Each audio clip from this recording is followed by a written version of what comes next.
आज है 17 नवंबर 2025 और आज के दिन के जितने भी इम्पोर्टेंट करंट अफेयर्स बन सकते हैं आज हम सब कवर करेंगे। तो चलिए शुरू करते हैं। 14 नवंबर को मनाया जाता है वर्ल्ड डायबिटीज़ डे। ये बहुत ही इम्पोर्टेंट डे है, इसको ज़रूर याद रखना है। नवंबर में पड़ने वाले और भी इम्पोर्टेंट डेज को देख लेते हैं। तो 1 नवंबर को मनाया जाता है world vegan day, Karnataka day, Haryana day.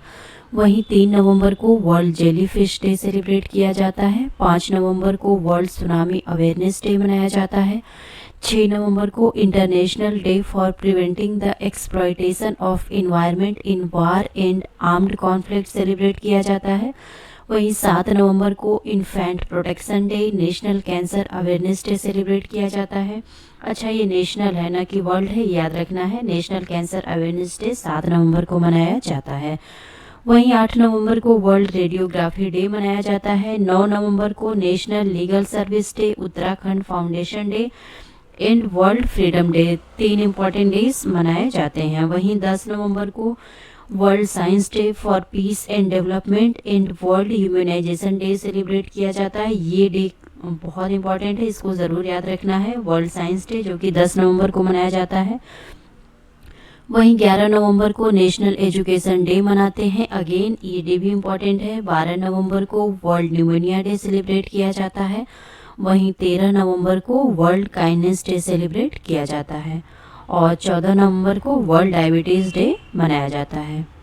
अब आज का पहला सवाल, यूएई ने लॉन्च किया है walk to Mars campaign promote करने के लिए फिटनेस और यूनिटी को। यूएई की कैपिटल कहाँ पर है? तो यूएई की कैपिटल है अबू धाबी। यूएई ने वॉक टू मार्स नामक एक राष्ट्रव्यापी अभियान शुरू किया है जो निवासियों को सामूहिक रूप से 54 मिलियन किलोमीटर की दूरी तय करने के लिए प्रोत्साहित करता है। यह अभियान क्षेत्र के सबसे बड़े बहुखेल आयोजन open master games Abu Dhabi 2026 की 100 दिवसीय उल्टी गिनती के साथ मेल खाता है। इस पहल में प्रतिभागियों को पृथ्वी से मंगल तक की यात्रा के बराबर कुल दूरी पैदल, दौड़, साइकिल या तैराकी करने के लिए आमंत्रित किया जाता है, जो यूएई के 54वें वर्ष का प्रतीक है। अच्छा, इसकी थीम इंपॉर्टेंट बनेगी। थीम है every step makes a difference. अगला सवाल, कौन सी कंट्री है जो होस्ट करेगी 2026 का FIS हॉकी वर्ल्ड कप? तो ये है बेल्जियम और नीदरलैंड। बेल्जियम और नीदरलैंड इसे होस्ट करेंगे। अगला सवाल, एक्सटर्नल अफेयर मिनिस्टर यानी विदेश मंत्री की बात हो रही है, डॉक्टर S जयशंकर ने अटेंड किया है G7 outreach session on energy security and critical minerals. ये जो G7 है ये कौन सा देश इस साल इसे होस्ट कर रहा है? तो G7 को होस्ट किया जा रहा है कनाडा के द्वारा।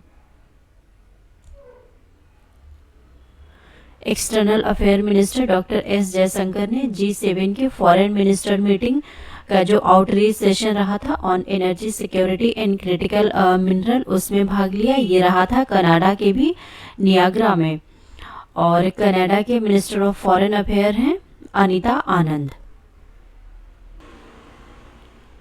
अगला सवाल, ग्लोबल कूलिंग वॉच 2025 जो है किस संस्था ने इस रिपोर्ट को रिलीज किया है? तो इसे रिलीज किया गया है बाय UNEP।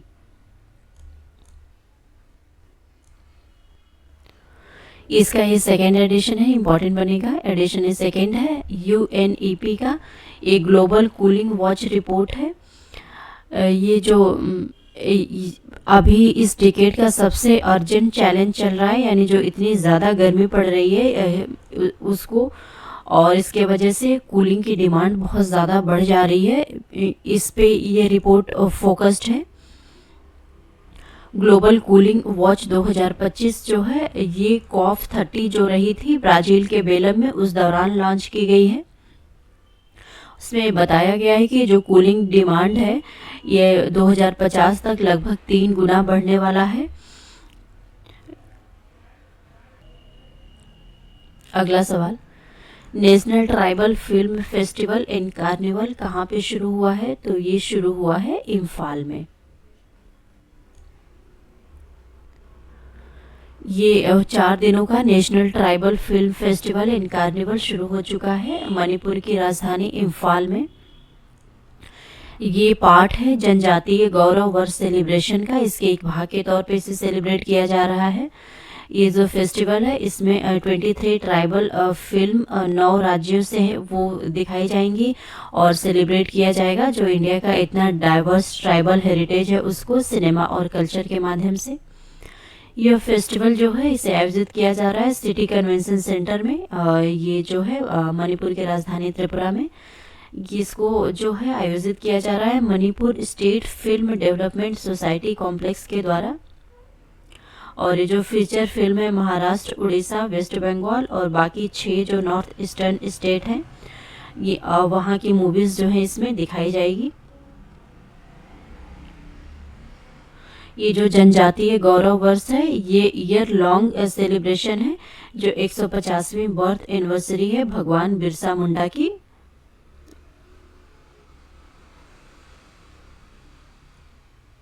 अगला सवाल, सरकार ने जीआई टैग यानी जियोग्राफिकल इंडिकेशन टैग दिया है जो ट्रेडिशनल लेप्चा म्यूजिकल इंस्ट्रूमेंट है उसको। ये जो है लेप्चा कम्युनिटी किस राज्य से आती है? तो लेप्चा कम्युनिटी सिक्किम राज्य में रहती है। सरकार ने जीआई टैग प्रदान किया है जो 2 ट्रेडिशनल लेप्चा म्यूजिकल इंस्ट्रूमेंट है, जिसमें एक है तुंगबुक और दूसरा है पमटोंग पुलित। इसको ये से कल्चरल बूस्ट मिलेगा। जो लेप्चा कम्युनिटी के जो म्यूजिकल इंस्ट्रूमेंट है इसको, ये कम्युनिटी सिक्किम में रहती है, ये सिक्किम बेस्ड है। अच्छा, ये इवेंट जो है ऑर्गेनाइज किया गया है by the ministries of culture, tribal affair and commerce and industry ministry. Union minister of commerce and industry हैं पीयूष गोयल। वहीं union minister of tribal affair का नाम भी यहाँ इंपॉर्टेंट बन जाता है, तो वो है जुवाल ओरम। अगला सवाल, Bangladesh first south Asian country बनी है जिसने कि ज्वाइन किया है यूनाइटेड नेशन का वाटर कन्वेंशन। इसका एम है इम्प्रूव करना क्रॉस बॉर्डर कोऑपरेशन को। तो इंडियन हाई कमिश्नर बांग्लादेश में कौन है? तो ये है प्रणय कुमार वर्मा।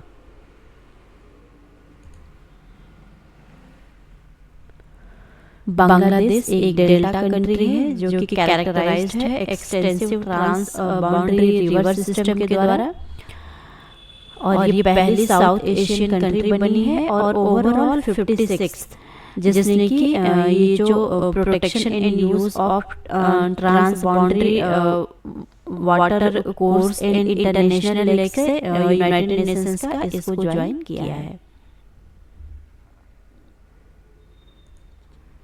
अगला सवाल, यस कृष्णन सेक्रेटरी हैं MEITY के, इन्होंने इनॉग्रेट किया है साइबर भारत सेतु वर्कशॉप। किस जगह पे? ये जो है स्ट्रेंथन करेगा साइबर रेजिलियंस को। तो इसका उद्घाटन किया गया है त्रिपुरा में।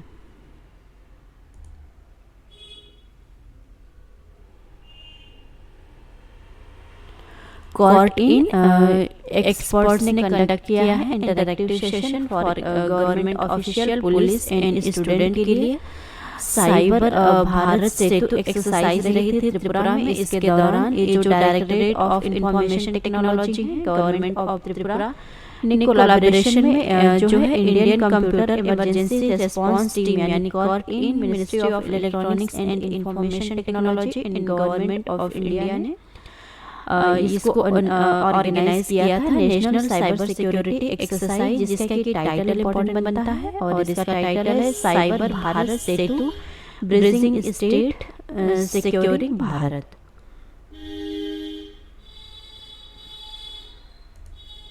अगला सवाल,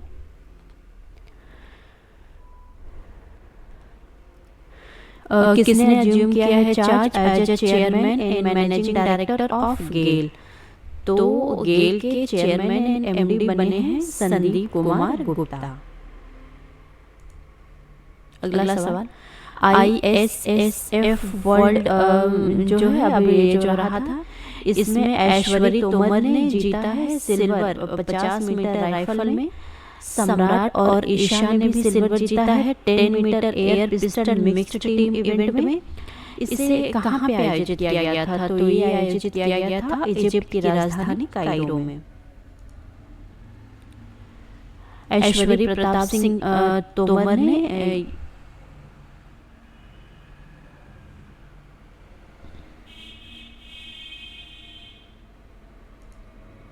अगला सवाल, इंडियन एयरफोर्स ने ऑर्गेनाइज किया है first ever full scale air show किस जगह पे? ये जो है 93rd एनिवर्सरी अभी जो इंडियन एयरफोर्स की आने वाली है उसके अवसर पे तैयारियां चल रही हैं। तो इंडियन एयरफोर्स ने इसको ऑर्गेनाइज किया था गुवाहाटी में। जो ईस्टर्न एयर कमांड है इंडियन एयरफोर्स की, इसने ऑर्गेनाइज किया है फर्स्ट एयर यानी पहली दफा full scale air show Guwahati में। ये जो है 93rd एनिवर्सरी सेलिब्रेशन के अवसर पर इस साल जो है एयरफोर्स डे सेलिब्रेशन है वो घूम रहा है around theme infallible impervious and precise, symbolizing Indian Air Force focus on operational capability, resilience and precision। Assam के गवर्नर हैं लक्ष्मण प्रसाद आचार्य, चीफ मिनिस्टर हैं Hemant Biswa Sharma and air chief marshal हैं अमरप्रीत सिंह। अगला सवाल, union home minister and minister of cooperation Amit Shah ने address किया है operational conference on urban cooperative credit sector को ऑप कुंभ 2025। ये कहाँ पे इन्होंने इसको एड्रेस किया है? तो इसे एड्रेस किया है न्यू दिल्ली में।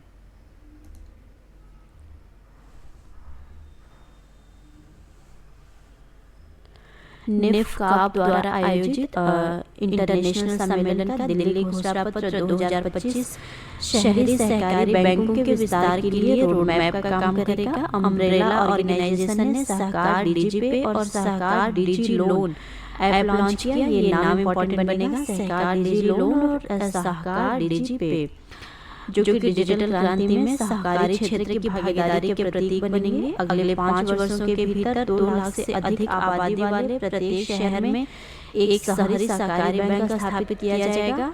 अमूल और इफ्को को सहकारी क्षेत्र में वैश्विक स्तर पर पहला और दूसरा स्थान प्राप्त करना सहकारिता की प्रासंगिकता का प्रमाण है। अच्छा, अभी हाल फिलहाल में जो वर्ल्ड कोऑपरेटिव रैंकिंग जारी की गई थी तो इसमें अमूल 1 नंबर पे और इफ्को ने वर्ल्ड वाइड दूसरा स्थान अचीव किया था। Thank you.